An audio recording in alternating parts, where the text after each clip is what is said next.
105.3 Seaside FM. I'm Justin McCartney, and joined again by Derek Cater. He's archaeologist from the National Grid, working on the pipeline delivering natural gas solutions from Easington right through to Hull.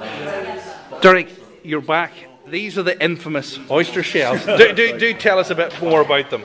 Right, so these were all found at Welly, and basically we know that it's somewhere between 100 BC and about 150 AD, people were collecting oysters from the coastline and from the Humber estuary, and they were eating them. So there's oyster shells and whelk shells. So we know they were eating lots of seafood. We suspect that they ate some of it, and a lot of what they gathered they traded inland. Because you find them as far away as York? Well, yeah. Well, when pretty much anywhere where you dig in England or in the UK, if it's a Roman site, you'll find oysters. And if you dig a site in, say, Oxford, and Oxfordshire's about as far from the coast as you can get in England, you'll find oyster shells. So they must have been gathering them on the coast and in the Humber estuary and places like that, and trading them inland. So exactly how old is this shell here? How old? You've radiocarbon dated them now? Not yet. We will radiocarbon date some of them, but all of from the pottery that they were found with, we're pretty confident. Again, we'll fine tune it later on, but we're pretty confident they date to somewhere between, say, 200 or 100 BC in what we call the Iron Age, i.e. the Celts, or between 100 BC and about 150 AD when the Romans were here. That's when the pottery dates to, so that's when we think the shells date to. So your colleagues just showing some visitors the pottery. What exactly is this here? Because this is flint. To me, this is flint. It is. And these were used in axe heads then? No, these were... All right, so these are Neolithic. So they're early Neolithic, so the Neolithic are the first farmers, and they probably date to about 3,500 BC. And basically, in Holderness, there are no good nodules of chalk. Basically, if you want to make a flint, if you want to make a flint tool, you've got to go to the beach or a river valley and just find gravel and chip it. But basically, these are cores. That's a core.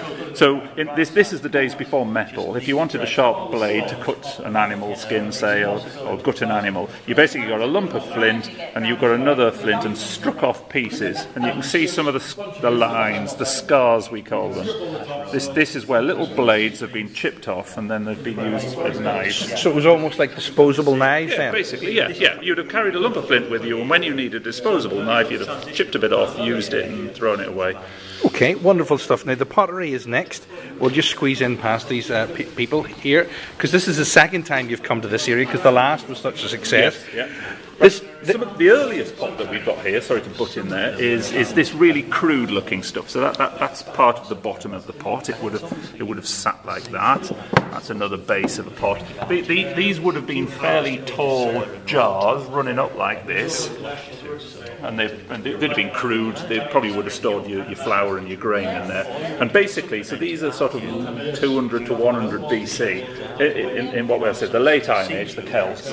On the whole, there were no shops. There were no markets. If you needed something, you either had to grow it yourself or make it yourself. And basically, this pot was made by everyday people. Everyone was a farmer then. You'd have gone into your field, found the best bit of clay. You'd have made coils and made a coil pot and smoothed it out. And then to fire it, you'd have basically just put in a bonfire of straw and wood and set fire to it. So it's really crude. It's homemade, really crude stuff. Now you were telling me before there's a difference in the pottery, because obviously this is a sort of matte finish, and the more matte it is, that means the older it is, generally speaking. Sort of yes and no. I should say these two are modern. I mean, my wife made these at pottery. This is just to show people the kind of shapes they would have been. I mean, this is genuinely old. Just these two aren't. Right. But yeah, up until say about 1000 AD, you don't get glazing. You don't get shiny glazes on pot. It's all matte. So yes, you are right. It does show it's old. But so this site here, it starts in about 100, 200 BC, and everyone's making their pottery by hand. At the end of the site, it's dying out at this point, somebody bought this. Now this was made in South Ferriby, on the other side of the Humber, and it was made in about 120 to 150 AD. So at the start of this site, they're making their own. 71 AD, the Romans come over the Humber, and you get professional potters making relatively professional little drinking cups and what have you. So they made those themselves, but they bought this in. If that was perfect today, how much would that go for? I honestly don't know, but Because all these things... not a lot, I don't think. Not a lot. Why is it the coins retain value then, but artifacts like pottery and sort of axe heads and things like that don't have value attached to them? It's a good question. It's a good question. Isn't it? I don't really know. I don't know whether it's because we still use coins, so it's something we understand and recognise, whereas we don't use stuff like this. It doesn't look like anything we've ever seen, so we don't value it. I really don't know. Now, all of this stuff, if people look closely, they'll see that it's all catalogued individually. Yes. How does that work? Is that so as you can find it and refer back to it at some stage in the future? Yeah, when we're excavating, every single layer of soil in a pit, it gets given a separate number, and we write the same number of the layer on the pot, so that later on, when we want to work out which things on a given site are older or younger than other things, we look at all the pottery that was found in them. So there might be a ditch that's infilled, and all the pot might be 200 AD, and the pit might be 100 AD, and we only know that because we write the numbers of the pits and the ditches on them. Okay. Now, you have some pennies there. Can you show us some of the coins? Because right, that's this one. Again, the specialist, the numismatist, has not looked at it yet, but it's either Edward I. You can just about see his head in the middle there. You can, yes. It's either Edward I or Edward III. Now, I think Edward I comes on the throne. I think it's 1267, and his grandson Edward III dies in 1352 or 54. So it's somewhere between the 1260s and the 1350s, and it's a silver penny. And it's what gets called a long cross penny. The earlier pennies, the cross in it didn't run all the way to the edges. It stopped in the middle. But what they found is people would clip the coins. They'd cut metal from the outside to fashion new coins. And so they made the cross run all the way to the edges, so you could see if somebody had been clipping the coin. Right. So in modern, there's a website that you can type in what the coin is. So if you put Edward I penny, and you can ask it how much would it have been worth in 2006 as a later date, and it says it's £49. So when this was lost, it had the buying power of £49 in modern money. Lovely stuff. I wish I had a few of those pennies in my pocket now. Yes. And we found a nice Elizabeth I penny. Where can I? Here it is. So this is Tudor, good Queen Bess. If I find it right, you can maybe just about see on the top it says 1572. I can see it. Yeah, 1572. 1572. If they're watching this in high definition at home, they might just be able to see it. Okay. So that's Elizabeth I. And one other thing we found, just quickly, is this. Now, it doesn't look wildly exciting. It's gold. It's pure gold. And it's got little triangular shield shaped things with dots in there.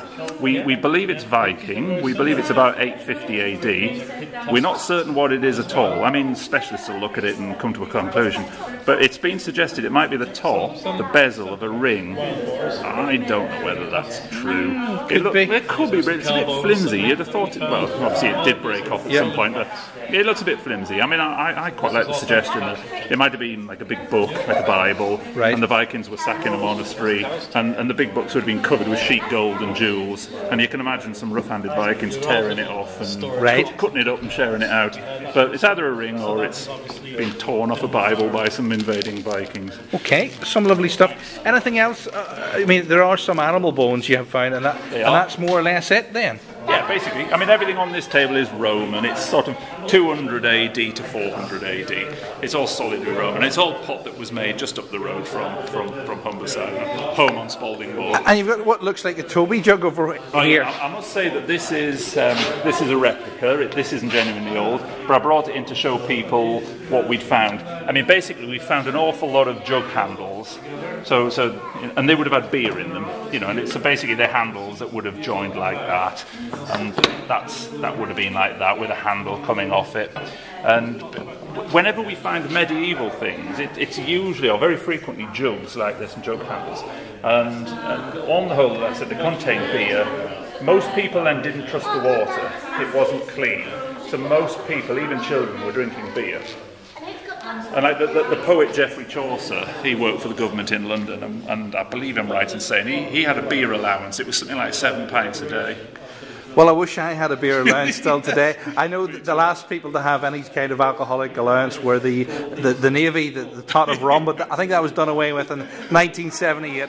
Derek Cater, archaeologist for the National Grid, thank you very much. You're welcome, very welcome.